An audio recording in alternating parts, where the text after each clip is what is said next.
Dile en un minuto al de al lado: ¿qué hiciste hoy al amanecer? ¿Quién salió disparado a prender el boiler ¿Quién salió disparado para regañar al que no se despertaba al amanecer? Y la Biblia, cuando menciona esto del nuevo día, del amanecer, tiene una implicación de algo nuevo, de algo que trae una bendición especial. O sea que es bueno que usted al amanecer ore. Sí, sé que a veces dice: no, yo oro a tal hora, pero si usted empieza al amanecer, sus tiempos de oración serán más efectivos. Si usted al amanecer va a la palabra. Todos tenemos situaciones complejas en la vida para enfrentar. Hay días que son difíciles, que yo digo: híjoles, hoy no, como que no quiero que sea, por ejemplo, miércoles, porque tengo esto, cosas complejas. Y en la versión Dios habla hoy, fíjese lo que hicieron los hombres religiosos. Esta mañana quiero tocar algunos puntos sobre lo que tiene que ver con el espíritu de religiosidad en la vida del ser humano, cómo esto nos trunca de cosas maravillosas. Lo leemos juntos, está en la pantalla. ¿Sí lo pusieron? Ok, léanlo conmigo, está en Dios habla hoy. Dice: al amanecer se reunieron los jefes de los sacerdotes con los ancianos y los maestros de la ley, toda la junta suprema, y llevaron a Jesús atado. Hasta ahí póngale. ¿Quiénes empezaron con esta loable tarea esa mañana? ¿Quiénes lo empezaron a hacer? La crema innata de la religión. ¿Y cuándo lo hicieron? Al amanecer. En su tradición, en la tradición judía, al amanecer tenía que haber ofrendas en el altar. Si usted lee el libro de Levítico y todo eso, cuando se tenían que presentar, había un trabajo de adoración continuo en el templo que se tenía que realizar. Pero ese día, previo a la Pascua, al amanecer, dice que se reunieron los jefes de los sacerdotes, los ancianos, los hombres de autoridad, pero también los maestros de la ley. Podríamos decir ahora los pastores, los que enseñan la palabra. Y dice en pocas palabras: toda la junta suprema, y está con una letra mayúscula, algo que tiene peso. O sea, los líderes religiosos de ese tiempo se levantaron, dice, y al amanecer agarraron, ataron a Cristo y lo llevaron y lo entregaron a Pilato. Aquí, cuando leía este versículo en la semana, lo estaba yo leyendo al amanecer. Cuando leo estos versículos digo: qué cosa tan necesaria de comprender. Y dije: voy a decirle a la congregación: ¿qué haces tú al amanecer? Después sigue el versículo, dice: y se lo entregaron a Pilato. Pilato le preguntó: ¿eres tú el rey de los judíos? Y él contestó: tú lo has dicho. ¿Qué haces al amanecer? Cuando ellos tenían que presentar un sacrificio, ellos podían tener adoración. Y sabe usted, en unos días más se tenía que comer el cordero de la Pascua, que era un ejemplo de Cristo. Ellos todavía no podían ver a Jesús como el Mesías. Y en las primeras horas de la mañana. Ahora, ¿cómo piensas tú? ¿O en qué crees que pensaron ellos al dormir? ¿En qué estaban pensando? Piense usted. ¿Qué estaban maquinando en su mente al dormir? ¿Cuántos de ustedes se duermen de esa manera? ¿Cuántas veces nosotros al dormir nuestra mente va llena de prejuicios, de chismes, de ociosidad, que terminamos de ver por horas la televisión o estar ahí con nuestro celular, y que lo último que tú haces antes de dormir, terminaste de ver todos los chismes que pasaron en la fiesta de la heroica ciudad de Tlaxiaco? ¿Qué pasó? ¿Quién fue a la calenda? ¿Quién no fue? Bueno, hay que dormirse porque mañana hay que ir a la iglesia. ¿Cuántos de ustedes hacen así? Porque una vida que al amanecer entregan a Cristo, el único que los podía desatar de su esclavitud, ellos lo entregaron atado.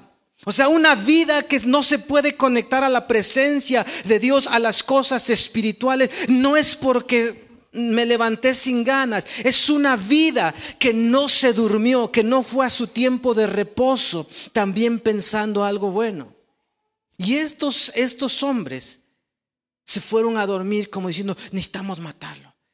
No había WhatsApp para que estuvieran diciendo ahí, mandando un mensaje, oye, ¿a qué horas lo agarramos? ¿A qué horas crees tú? No, pues temprano, pero como a qué horas. ¿Y qué cosa le hacemos? No, pues contratamos a fulano y a sultano para que ellos puedan amarrarlo y hacer estas. No había eso, pero cada uno donde estuvieron maquinando qué hacer mal. Y al amanecer, ellos ya traen atado al Cordero de Dios, el único que les podía dar libertad, y lo entregan para ser crucificado. Claro está que es el plan eterno de redención desde el Génesis de parte de Dios. Pero lo que me lleva a pensar es que ¿por qué los líderes religiosos lo hicieron así? Y esto tiene que ver con un espíritu de religiosidad que nos lleva a estar ciegos a las obras maravillosas de Dios. Por eso usted, cuando viene a este lugar el sábado, nosotros nos vamos de aquí después de orar. Por eso es bueno que usted se viene los sábados, oramos intensamente, y cuando yo le despido, le digo, por favor, no se desconecte de esto. Llegue a su casa, pero no haga ociosidad. Trate de mantener su espíritu conectado con las cosas del cielo, con las cosas espirituales. ¿Por qué? Porque al amanecer, dile al de al lado, porque al amanecer no vas a crucificar a Cristo. ¿Sabes? Cuando tú te duermes y estás pensando, digo, Señor, mañana es domingo, ¿qué voy a hacer? Necesito adorarte, Padre, dame alegría, quítame todas mis ataduras, mis prejuicios, todo eso que alguno todavía batallará que hoy es domingo. Qué cansancio. Alguien le dijo a su esposo o a su esposa, pues ve tú, ¿no? Pero yo no sé manejar, te doy para el taxi, ¿no? Pero ve tú. Y luego se les ocurrió hacerlo a las 9:25. Están 4 muchachos que nunca han venido a las 9:25, entonces a lo mejor se sienten desmañanados. ¡Ay, qué cansancio! Entonces usted tiene que cuidar esa situación. ¿Está bien, iglesia? Usted tiene que cuidar, duérmase, pero eso puede hacerlo cada día de su vida. Hoy, domingo, cuide usted a su devoción. Veníamos, no sé en qué parte manejando ayer, y ya veíamos de lejos los cohetes de las calendas. Y yo pienso que no vaya a estar alguien de la iglesia allí, que no llegue mañana porque terminó ya a las 12 el castillo. ¿Qué cosa habría, no? Ya cuando yo no veo a alguien aquí, piensa usted que yo digo, está en su casa ahí, luego se me va la onda también, yo soy humano. Y mal pienso, digo, no, pues se desveló y espero que no haya terminado por ahí siguiendo la calenda. Pero usted tiene que cuidar esto. Ahora, quiero que vaya a un versículo en Mateo atrás, sigue la historia, pero el escritor, el evangelista Mateo, en el versículo 27, sigue el relato ya cuando entregaron a Cristo. Lo tengo leo Mi Dios habla hoy en la Biblia. Entonces, cuando leía esta versión, ya entregaron atado a Cristo. Fíjese, al amanecer ellos ya entregaron atado a Cristo. Pero dice el versículo 15. Si lo sigue en la pantalla le ayudará un poco más. Dice, durante la fiesta, o sea, la fiesta de Pascua, dice, el gobernador acostumbraba a dejar libre un preso, el que la gente escogiera. Digan conmigo, el que la gente escogiera. ¿Cuántos de ustedes son buenos para escoger? ¿No? ¿No son buenos para escoger? Pues usted tiene que aprender a ser bueno para escoger. Ahora, lo más seguro es que se le fue, es que pensar en eso. Ay, sí, es que si ponen esos 2 zapatos y me dicen van a regalar, yo escojo el más feo para que no digan que soy Recuerdo de un amigo que tenía hace años que dice que una de sus madrinas estaba pues regalando sus cosas y tenía un jeep y tenía unos cuadros de pintura ahí en su casa, una señora rica, y que le dijo a sus ahijados, pues escoge, dice, ¿qué cosa quieres, el jeep o los cuadros? Y dice, yo de bruto para no verme mal, dije, no, madrina, los cuadros. Y vino el otro hijo, yo el jeep. Se lo llevó y ahí andaba con el jeep y no, dice, así me dijo. Y cada vez que lo miro, pues yo estoy, dice, híjoles, yo para qué agarré los cuadros. Entonces, usted a lo mejor pensó en eso, de no escoger bien. Pero para las cosas espirituales, porque hoy esta mañana le estoy invitando a escoger las cosas buenas, que antes de dormir usted escoja dormirse en paz con Dios, adorando a Dios, y que al amanecer usted decida darle alabanza al Creador. Esos sacerdotes tenían que traer ofrenda al amanecer, pero al contrario, ellos trajeron atado a Cristo, el que les podía libertar. Ahora, dice que en la fiesta había el gobernador daba la oportunidad de que el pueblo escogiera a que liberaran a un delincuente de la cárcel. Qué cosas tan raras. Bueno, aquí en México no tenemos en la fiesta, los liberan así nada más. Pero dice, lo que dicen en Dios habla hoy, dice, había entonces un preso famoso. ¿Cómo se llamaba? Ahí no dice ¿cómo se llamaba el preso famoso? Usted lo había leído eso. Yo lo leí una vez hace tiempo, pero después se me olvidó, pero era que lo leía. En Dios habla hoy, busque la versión Dios habla hoy. En unas versiones viene así. Se llamaba Jesús Barrabás. Ahora, este Barrabás, si usted busca su nombre, su significado, el nombre Barrabás, usted le podía poner a su hijo Barrabás. Tiene un buen significado. Si alguien lo busca ahí, lo googlea y se me pasó tenerlo en mis notas, pero es un buen significado, Barrabás. Y Jesús tiene que ver como alguien, es un nombre popular en ese tiempo. Pero Barrabás no era una persona como nos los han pintado, un feo ahí, criminal y todo esto, sino que era un hombre que piensan que estaba enojado contra el imperio romano, con lo que hacía el imperio romano, y él reunió a un equipo lo que conocemos aquí en México como las guerrillas o las policías rurales. ¿Cómo le llaman estos? Comunitarias. Algo así hizo, juntó y se levantó contra los romanos. Y en una sedición, ahí una revuelta, él mató a unos romanos y por eso estaba en la prisión. Entonces el pueblo lo quería. Decía, no, pues Barrabás le echa ganas, está buscando. Pero hay algo más, es que a Jesús lo miraron al principio de su ministerio como que iba a ser el rey de los judíos, que él iba a ser un libertador. Lo querían hacer rey y que él juntara un ejército y los librara de Roma. Y cuando Cristo dijo, yo no vine a eso, como que les entró un poquito de resentimiento. Y cuando el día de la fiesta les dice, había entonces un preso famoso llamado Jesús Barrabás, y estaban ellos reunidos. Pilato les preguntó, ¿a quién quieren ustedes que les ponga en libertad? ¿A Jesús Barrabás o a Jesús el que llaman el Mesías? Siempre en la vida tenemos que escoger, la oportunidad de escoger entre cosas buenas y cosas mejores. Barrabás tenía una pinta buena de un libertador, pero Jesús era el único que nos podría librar del pecado, de la muerte. Hay uno en el libro de 100 meditaciones del hermano Richard Wurmbrand. Hay una meditación que dice que por qué Jesús no permitió que lo hicieran rey. Me parece que es en ese libro. Y él dice que Jesús no quiso que lo hicieran rey porque al ser un rey terrenal, él iba a perder su misión de ser el rey que nos podía libertar, de ser nuestro salvador. Entonces cuando decían vamos a hacerlo rey, ¡pum!, él se escapaba y se iba a un lugar escondido. Y ese día dice: ¿a quién quieren que les libertemos? ¿A Jesús Barrabás, este que le echa ganas para que ustedes sean libres del imperio romano? ¿O a Jesús, el que llaman el Mesías? ¿A quién quieren? ¿Y qué escogió el pueblo? A Jesús Barrabás. En la vida tenemos la oportunidad de escoger.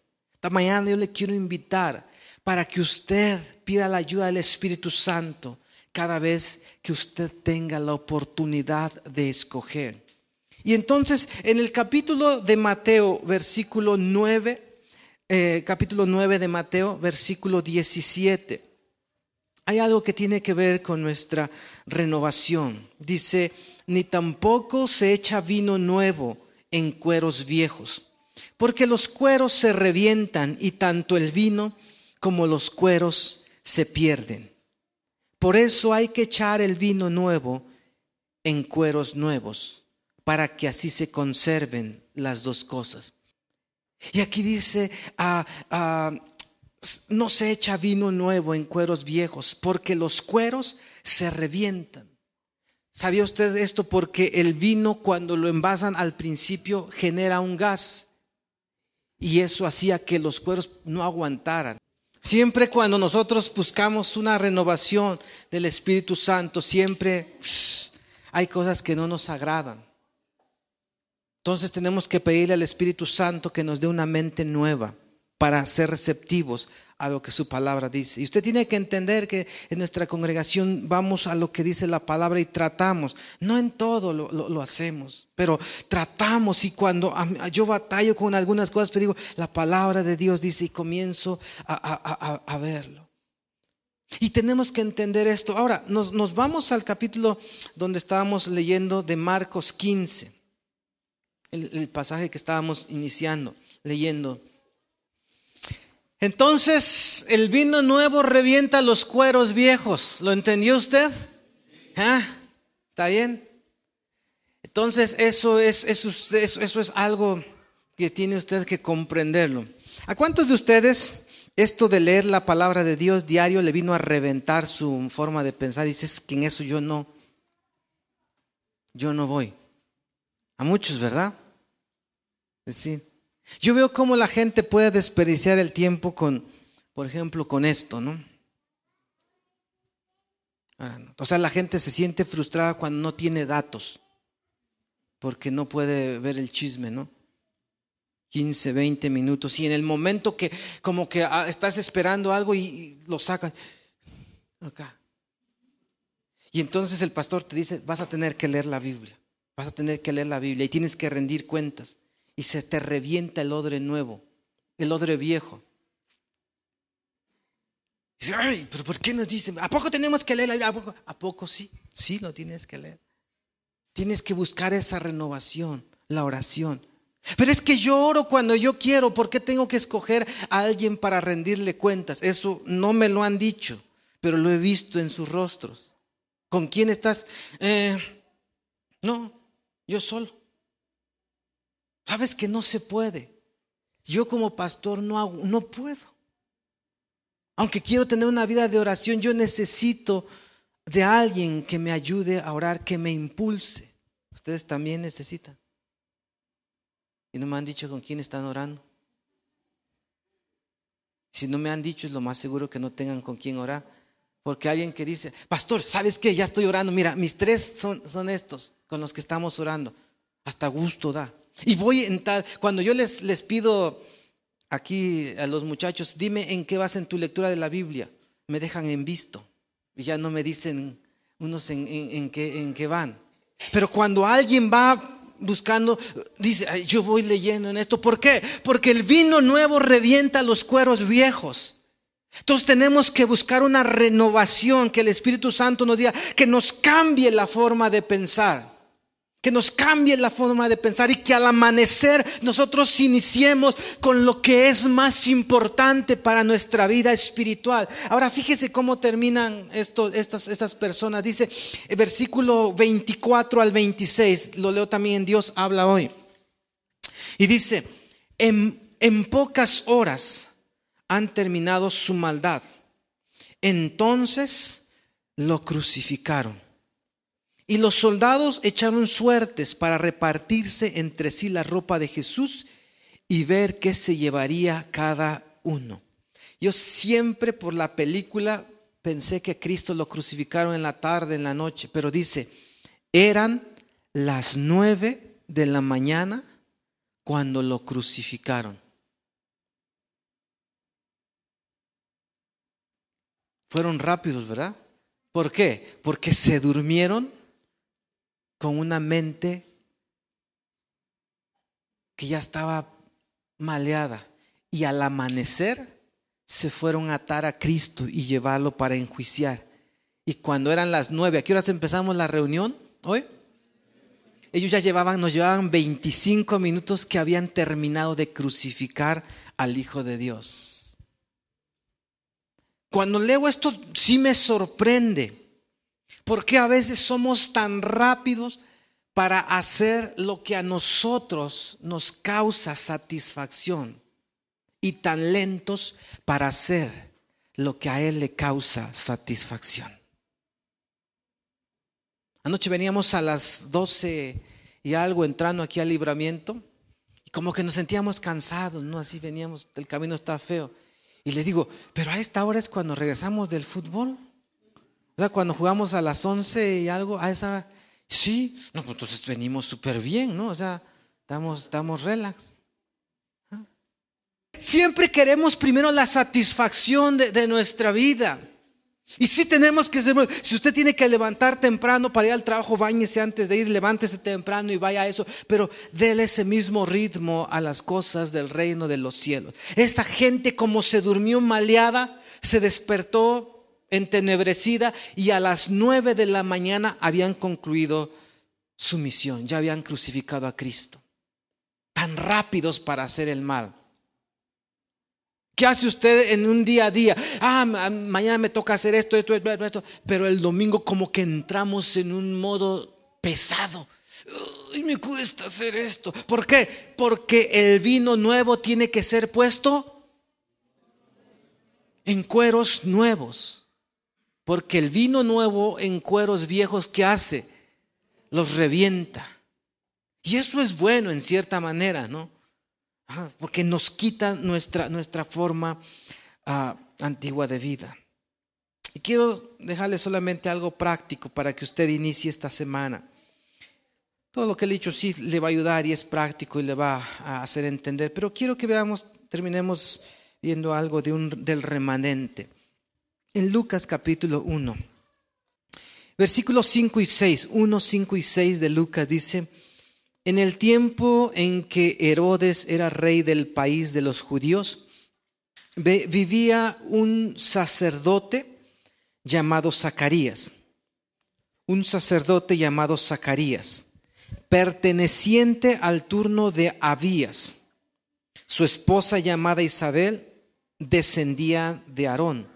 Los dos eran justos delante de Dios y obedecían los mandatos y leyes del Señor de manera intachable.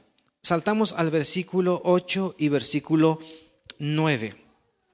Dice: un día en que el grupo sacerdotal de Zacarías le tocó el turno de oficiar delante de Dios, según era costumbre entre los sacerdotes, le tocó en suerte a Zacarías entrar en el santuario del templo del Señor para quemar incienso. ¿Sabe? Ahí viene lo que le estaba diciendo cuál era el trabajo de los sacerdotes. Tenían turnos.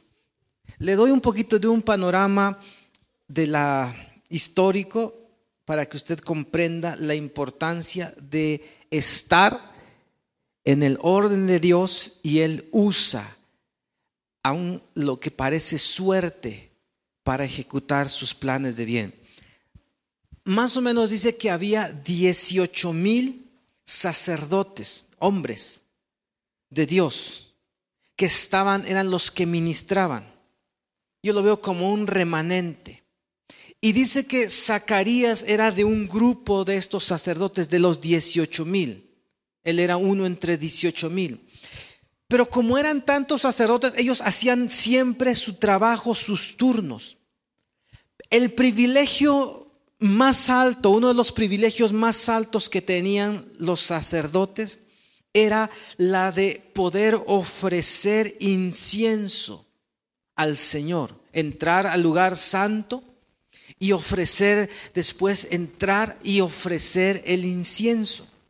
Pero como eran 18,000 sacerdotes, dice que solamente tenían a lo mucho la oportunidad de ofrecer incienso 2 veces. ¿Cuántas veces?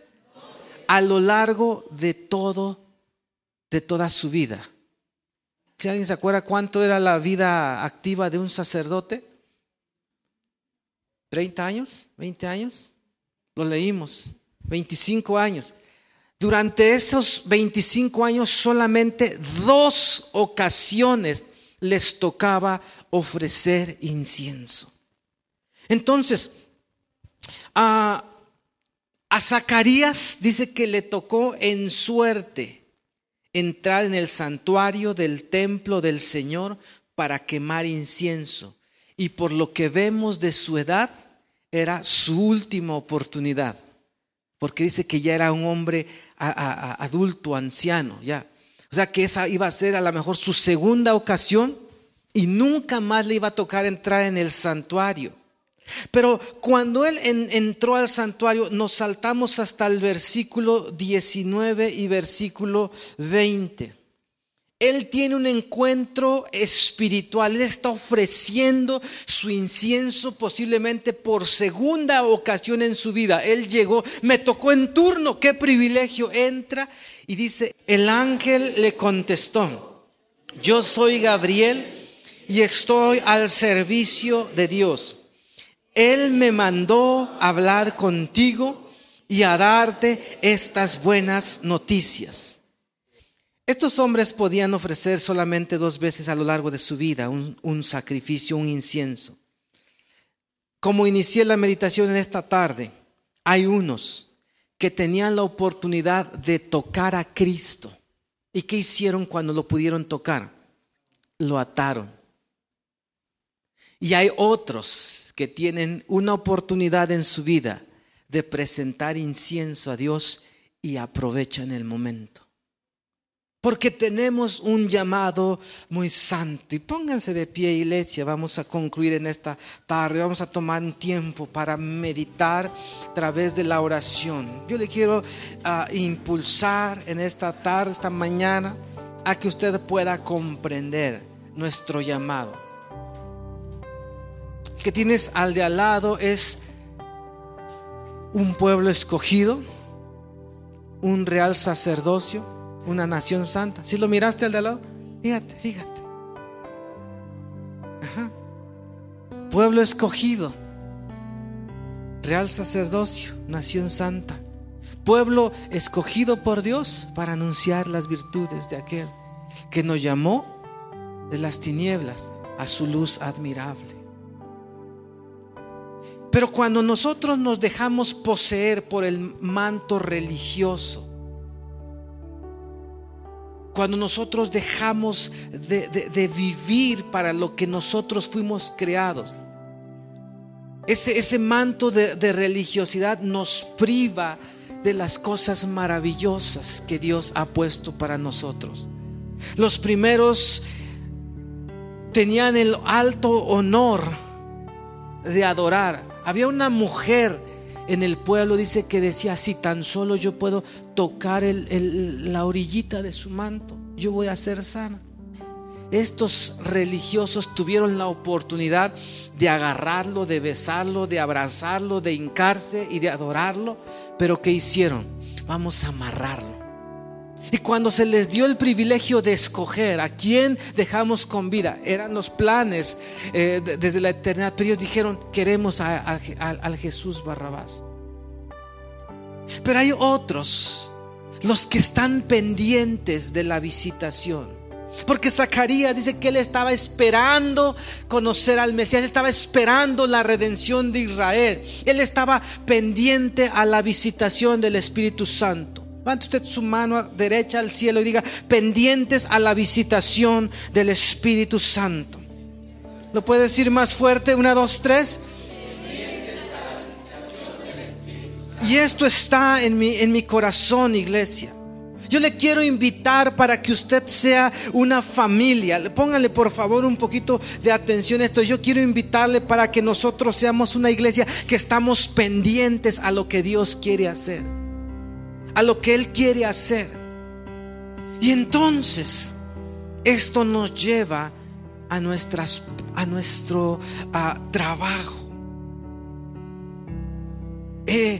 Dice que él entró conforme a su turno para quemar incienso.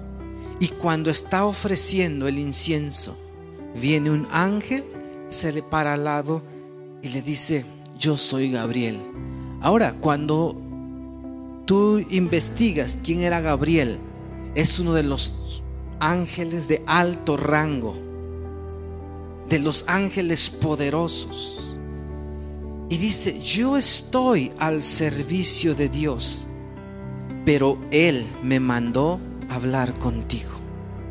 Así que si yo me duermo cansado y lleno de ociosidad y de tanta vanidad, mi oración va a ser, como decimos los mexicanos, ñenga. ¿Sí entiende esa palabra? ¿Sí sabe qué es un niño ñengo? Todo se enferma, todo raquítico, que no le dio ganas de levantarse, ya le pegó la tiricia, le pegó la gripa, la riuma, todo eso, ¿no? Una iglesia ñenga en la oración es una iglesia que no tiene atención a su alto honor, su alto llamado. Se lo estoy diciendo así y sé que les estoy hablando a muchos. Porque es necesario que te duermas bien, que cuando tengas el tiempo para descansar, lo aproveches. Algunos son más cuidadosos que otros. Algunos somos a veces más ociosos en nuestra vida. Bueno, ya que se acabó y cantaron el himno nacional, cámbiale a ver si hay otra cosa adelante. No, ya está ese señor que dice no sé qué, ya está eso. Bueno, vamos a dormirnos. ¿Cómo te levantas para la oración? Sin pasión. Pero inténtalo, iglesia. Dile al de al lado: inténtalo cambiar, familia. Sí tiene que entrar muchas cosas con nuestra forma de vida. No solamente no se te va a aparecer el ángel Gabriel si tú primeramente no te pones con tu ser físico a cambiar tu forma de vida. Entonces procura esta semana, antes de dormirme, ¿qué voy a hacer? Y si de plano dices: es que no sé qué decir, pues pon una canción ahí de esas de adoración, cántala con tus hijos y arrúllate, duérmete. En ese momento, duérmete y vas a ver que en la mañana tu oración va a ser fresca.